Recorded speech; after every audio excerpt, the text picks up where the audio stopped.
नमस्कार. माझा सिंधुदुर्ग चॅनलच्या सर्व प्रेक्षकांना दीपावलीच्या हार्दिक शुभेच्छा. सर्वत्र विधानसभेचा रणसंग्राम आपल्याला पाहायला मिळत आहे. उमेदवारी कुणाला मिळेल, कोण उमेदवारी अर्ज दाखल करेल, कुणाचा अर्ज छाननीत वैध कुणाचा अवैध ठरेल, या गोष्टी आता मागे पडल्यात. कारण काल या ठिकाणी उमेदवारी अर्जांची छाननी करण्यात आली, वैध अवैध ठरवण्यात आली. उमेदवारी कुणाला मिळाली, कुणाला एबी फॉर्म मिळाले हे या ठिकाणी निश्चित करण्यात आल्यानंतर आता सर्वांचं लक्ष लागलं तर 4 नोव्हेंबर रोजी होणाऱ्या उमेदवारी अर्ज मागे घेण्याच्या तारखेकडे. प्रत्येक पक्षामध्ये बंडखोरी ही संपूर्ण राज्यामध्ये आपल्याला पाहायला मिळते. महाविकास आघाडी असो किंवा महायुती, बंडखोर या ठिकाणी उभे राहिलेले अनेक ठिकाणी आपल्याला पाहायला मिळत आहेत. सिंधुदुर्ग जिल्ह्याचा जर विचार केला तर महाराष्ट्रातील तळकोकण म्हणून ज्याला ओळखलं जातं त्या सिंधुदुर्ग जिल्ह्यामध्ये 3 मतदारसंघ आहेत, ज्यामध्ये कणकवली, वैभववाडी आणि देवगड या 3 तालुक्यांचा मिळून कणकवली विधानसभा मतदारसंघ तयार झाला, ज्यामध्ये आमदार नितेश राणे हे मागची 2 वर्ष आमदार म्हणून आपली कारकीर्द या ठिकाणी करत आहेत. यावेळी त्यांच्या समोर आव्हान असेल ते उद्धव बाळासाहेब ठाकरे सेनेचे संदेश पारकर यांचं. दुसरा मतदारसंघ आहे कुडाळ आणि मालवण तालुका या 2 तालुक्यांचा, अर्थात कुडाळ मालवण मतदारसंघ. यामध्ये विद्यमान आमदार आहेत उद्धव बाळासाहेब ठाकरे शिवसेनेचे वैभव नाईक, त्यांच्या समोर या ठिकाणी नुकतेच शिंदे गटामध्ये प्रवेश केलेले माजी खासदार निलेश राणे यांचं आव्हान असणार आहे. आणि या 2 मतदारसंघाबरोबरच हाय व्होल्टेज ड्रामा ज्या मतदारसंघामध्ये आपल्याला पाहायला मिळणार आहे तो मतदारसंघ आहे तो म्हणजे सावंतवाडी विधानसभा मतदारसंघ.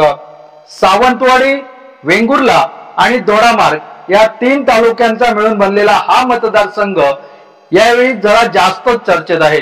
कारण यावेळी विद्यमान आमदार शालेय शिक्षण मंत्री दीपक केसरकर हे शिंदे गटाकडून, तर नुकतेच भाजपातून उद्धव बाळासाहेब ठाकरे शिवसेनेमध्ये प्रवेश केलेले राजन तेली हे मशाल या चिन्हावर, तर भारतीय जनता पार्टीचे युवा प्रदेश उपाध्यक्ष असलेले विशाल परब हेही या ठिकाणी बंडखोरी करत अपक्ष, तर महाविकास आघाडीच्या घटक पक्ष असलेल्या शरद पवार राष्ट्रवादी पक्षाच्या अर्चना गाडे परब यांनी अपक्ष फॉर्म भरल्याने या मतदारसंघाकडे सगळ्यांच्याच नजरा लागल्यात. मागच्या वेळी अर्थात 2019 मध्ये अपक्ष विरुद्ध शिवसेना अशी लढत या ठिकाणी पाहायला मिळालेली होती. अर्थात त्यावेळी राजन तेली विरुद्ध दीपक केसरकर असा सामना रंगला होता आणि दीपक केसरकर यांनी जवळपास 13 ते 14 हजार मतांनी विजय खेचून आणला होता. दोन्ही वेळा राजन तेली यांना दीपक केसरकर यांच्याकडून पराभव पत्करावा लागल्यानंतर यावेळी मात्र शिवसेना उद्धव बाळासाहेब ठाकरे गटाकडून अधिकृत उमेदवार आणि तेही अधिकृत चिन्ह घेऊन राजन तेली दीपक केसरकरांसमोर उभे ठाकलेत. विद्यमान आमदार दीपक केसरकर यांचा हा बालेकिल्ला मानला जातो, कारण सलग 3 वेळा निवडून येण्याची किमया दीपक केसरकर यांनी साधली.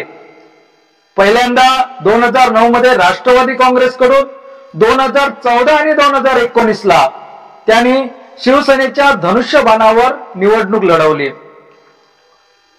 तर 2014 आणि 2019 मध्ये त्यांच्या समोर होते अपक्ष उमेदवार राजन तेली. यावेळीची निवडणूक थोडीशी रंगतदार होण्याची चिन्हे निश्चित आहेत. 4 नोव्हेंबरला उरलेले 2 जे अपक्ष उमेदवार आहेत, अर्चना गाडे परब आणि विशाल परब, यांच्यापैकी कोण उमेदवारी अर्ज मागे घेणार, या मतदारसंघामध्ये तिरंगी लढत होणार की चौरंगी लढत होणार हे येणाऱ्या 4 नोव्हेंबरला स्पष्ट होणार आहे. एकंदर परिस्थिती पाहता या मतदारसंघामध्ये निश्चितपणे तिरंगी लढत होण्याची शक्यता राजकीय वर्तुळातून वर्तवली जाते. राजन तेली उद्धव बाळासाहेब ठाकरे शिवसेनेमध्ये प्रवेश केल्यानंतर दीपक केसरकर यांच्या समोर कडवं आव्हान उभं राहील अशी राजकीय वर्तुळातून चर्चा केली जात होती। भाजपची काही मंडळी दीपक केसरकर यांच्यावर नाराज असल्याने त्याचा फटका दीपक केसरकरांना तर फायदा या ठिकाणी राजन तेलींना होईल अशी अटकळ बांधली जात होती। मात्र वरिष्ठ पातळीवरून आदेश आल्यानंतर दीपक केसरकरांचा प्रचार करण्यासाठी भारतीय जनता पार्टीचे पदाधिकारी आणि कार्यकर्ते कामाला लागलेले दिसत आहेत। त्यामुळे दीपक केसरकर या मतदारसंघातून चौथ्यांदा विजयी होतील अशी राजकीय वर्तुळातून चर्चा होते। तर राजकीय वर्तुळातून दुसरी चर्चा ती म्हणजे विशाल परब हे उमेदवारी अर्ज मागे घेणार नाही आणि या उमेदवारी अर्ज मागे न घेतल्यामुळे जी काही युवकांची मते असतील ती विशाल परब यांच्या पारड्यामध्ये पडण्याची दाट शक्यता आहे। त्यामुळे अपक्ष रिंगणात राहणं हे दीपक केसरकरांच्या दृष्टीनं अधिक फायदेशीर ठरणार आहे। कारण मतदारसंघात दीपक केसरकरांच्या विरोधात थोडीफार असलेली नाराजी, थोडीफार असलेली विरोधातील मतं, ही विरोधातील मतं थेट राजन तेलीला न पडता विशाल परब यांना पडली तर मतविभाजनाचा फटका हा उभाटाचे उमेदवार राजन तेली यांना बसण्याची शक्यता आहे। दुरंगी लढत झाली तर मात्र या ठिकाणी काटेकी टक्कर आपल्याला पाहायला मिळणार आहे। एकूणच दीपक केसरकर यांनी उमेदवारी अर्ज दाखल केल्यानंतर मतदारसंघामध्ये प्रचार दौऱ्याला सुरुवात केली आहे। दिवाळीचा मुहूर्त साधत या ठिकाणी त्यांनी सावंतवाडी विधानसभा मतदारसंघातील काही गावांमध्ये थेट कार्यकर्ते, पदाधिकारी, उद्योजक, व्यावसायिक यांच्या गाठीभेटी घेण्याचा सपाटा सुरू केलाय। त्यामुळे एकंदर दीपक केसरकर यांच्यावर प्रेम असणारी मंडळी आज दीपक केसरकरांचा प्रचार करण्यासाठी घरातून बाहेर पडलेली दिसत आहेत। एकंदर सावंतवाडी विधानसभा मतदारसंघात दीपक केसरकरांचा प्रचार भाजप पदाधिकारी करणार की नाहीत याबाबत साशंकता काही दिवसांपूर्वी व्यक्त केली जात होती। मात्र उमेदवारी अर्ज दाखल करण्याच्या दिवशी स्वतः खासदार नारायण राणे, आमदार नितेश राणे, माजी खासदार निलेश राणे यांच्यासह भाजपचे पदाधिकारी उमेदवारी अर्ज दाखल करण्यासाठी सावंतवाडीत दाखल झाले होते। जाहीर सभेमध्ये या ठिकाणी थेट इशारा खासदार नारायण राणे, आमदार नितेश राणे यांनी दिलाय। त्यामुळे भाजपचे पदाधिकारी कामाला लागलेत। तर दुसऱ्या बाजूला भाजपचे जिल्हाध्यक्ष प्रभाकर सावंत यांनी बंडखोरांनी जर 4 नोव्हेंबर पर्यंत उमेदवारी अर्ज मागे न घेतल्यास त्यांच्यावर पक्षांतर्गत कारवाई करण्याचा इशारा दिलाय। त्यामुळे विशाल परब कोणती भूमिका घेतात याकडे साऱ्यांच्या नजरा लागल्यात।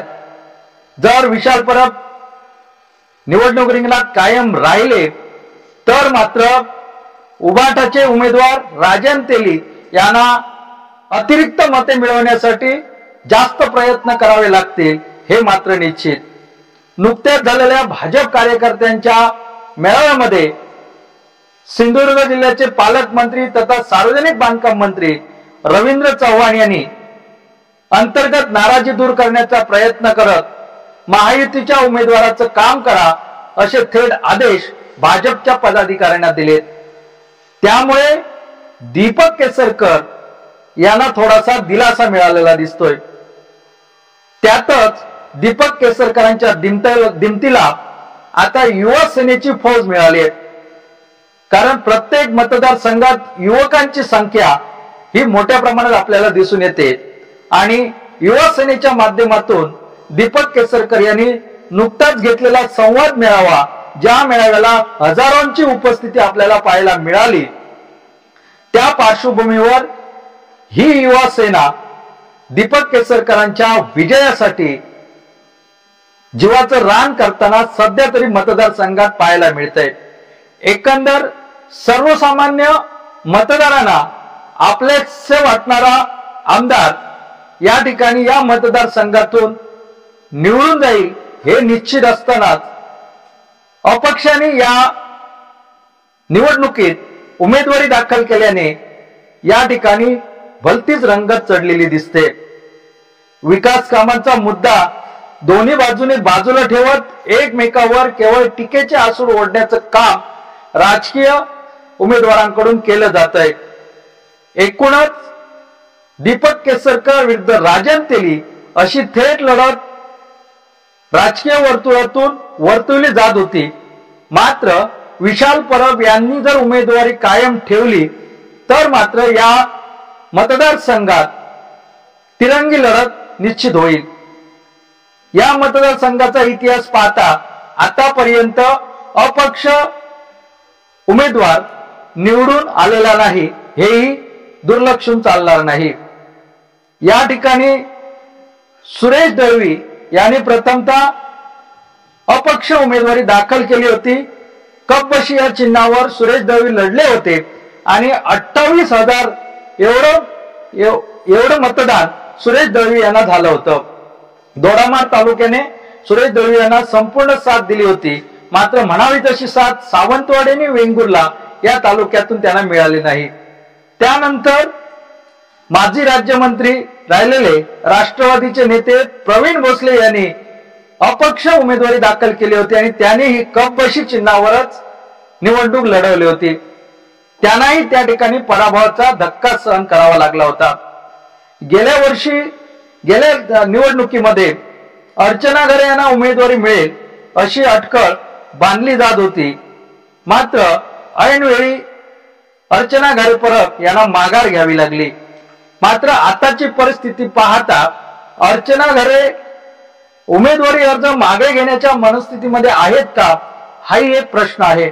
कारण उमेदवारी अर्ज दाखल करण्याच्या दिवशी त्यांनी केलेलं शक्ती प्रदर्शन आणि त्यांना कार्यकर्त्यांनी घातलेली भावनिक साथ यावर त्यांनी उमेदवारी अर्ज दाखल केला आणि आता जर त्यांना उमेदवारी अर्ज मागे घेण्याची वेळ आली तर अजून 5 वर्ष त्यांना वाट बघावी लागेल आणि पुढच्या 5 वर्षात त्यांनाच उमेदवारी मिळेल की नाही हे सांगणं कठीण होईल। कारण राजकारण कधी बदलेल, कोणता सवंगडी कोणत्या पक्षात जाईल हे सांगणं सध्याच्या घडीला प्रत्येक पक्षाला कठीण बनत चाललंय। उमेदवारी न मिळाल्यानंतर या पक्षातून त्या पक्षात जाणारे उमेदवार आहेत जे कट्टर या पक्षाचे समर्थक म्हणून ओळखले जाणारे असतात, ते केवळ तिकीट मिळत नाही, उमेदवारी मिळत नाही म्हणून दुसऱ्या पक्षाचा रस्ता धरणारे आपण सध्याच्या घडीला पाहतात। वर्षानुवर्षे एकाच पक्षाची सेवा करणारे उमेदवारी न मिळाल्याने दुसऱ्या पक्षात प्रवेश करते झालेलेही आपण बघितलेत। त्यामुळे 5 वर्षानंतरचं भविष्य आत्ताच वर्तवणं थोडंसं घाईचं ठरेल। त्यामुळे अर्चना घारे या ठिकाणी 5 वर्ष थांबण्याचा प्रयत्न करतील की आपली उमेदवारी कायम ठेवत आपली ताकद आजमावण्याचा प्रयत्न करतील हे पाहणं तेवढंच गरजेचं ठरेल। यावेळीची निवडणूक मात्र प्रत्येक मतासाठी संघर्षमय असेल एवढं मात्र नक्की। कारण या ठिकाणी दोन्ही उमेदवार तगडे उमेदवार या ठिकाणी आमने सामने आणि विशेष म्हणजे दोन्ही शिवसेना या ठिकाणी या मतदारसंघामध्ये आमने सामने झालेली दिसते। त्यामुळे दीपक केसरकरांना फायदा एकच होऊ शकतो, तो म्हणजे त्यांच्याकडे असलेली शिवसेनेची मूळ धनुष्यबाणी निशाणी, जी निशाणी घरोघरी पोचली। मात्र उद्धव बाळासाहेब ठाकरे शिवसेनेची असलेली पारंपरिक मते ती आजही उभाटाकडेच असल्याने त्याचा फायदा राजन तेलींना थोडाफार होऊ शकतो। एकंदर परिस्थिती पाहता जर तिरंगी लढत झाली तर दीपक केसरकर यांच्या विरोधातील मतांची विभागणी निश्चित होईल आणि त्याचा फायदा या ठिकाणी दीपक केसरकरांना या निवडणुकीत होण्याची शक्यता राजकीय वर्तुळातून चर्चिली जाते। दोडामार्ग वेंगुर्ला तालुक्यापेक्षा प्रत्येक वेळी दीपक केसरकर यांना सावंतवाडीने नेहमीच साथ दिलेली आपण बघितली। 2014 ची निवडणूक असो अथवा 2019ची प्रत्येक वेळी सावंतवाडीकरांनी दीपक केसरकरांना हात दिलेला दिसतोय। त्याचमुळे दीपक केसरकरांची सारी भिस्त सावंतवाडीवरती असेल। येणाऱ्या काही दिवसात या मतदारसंघातील राजकीय वातावरण नक्कीच तापेल। मात्र राज्यातील वातावरण आताच तापलंय। आरोप प्रत्यारोपाच्या फैरी झडू लागल्या आहेत। कोण कुणाच्या कुंपणावर बसून कुणाच्या नावाने खडे फोडेल हे आताच सांगणं कठीण असेल। मात्र या निवडणुकीमध्ये जो उमेदवार निवडून येईल त्याची मात्र निश्चितपणे मते मिळवण्यासाठी कसोटी ही या मतदारसंघात पाहायला मिळणार आहे। एकूणच सावंतवाडी मतदारसंघ हा या निवडणुकीमध्ये हाय व्होल्टेज ड्रामा असा ठरणारा मतदारसंघ ठरणार आहे। पाहायचंय या दिवाळीचे फटाके 23 नोव्हेंबर नंतर कुणाला विजयोत्सव साजरा करण्यासाठी फोडण्यास मदत करतात की आणलेले फटाके तसेच गपचूप पुढच्या 5 वर्षांसाठी ठेवायची वेळ कोणावर येईल हे येणारी वेळच सांगेल। मात्र सर्वांच्या नजरा 4 नोव्हेंबर कडे असतील, ज्यावेळी उमेदवारी अर्ज घेण्याचा शेवटचा दिवस असेल। त्यावेळी या 4 महत्वाच्या उमेदवारातून राहिलेले 2 अपक्ष उमेदवारांपैकी कोण मागे घेतोय आणि कोण शेवटपर्यंत निवडणूक रिंगणात राहील यावरच या मतदारसंघातील निवडणुकीचं चित्र अवलंबून असेल। वेळोवेळी या मतदारसंघातील बित्तम बातमी आणि सविस्तर रिपोर्ट आम्ही तुमच्यापर्यंत पोहोचवण्याचा निश्चित प्रयत्न करू। आता वाट पाहूया 4 नोव्हेंबरची। तोपर्यंत धन्यवाद।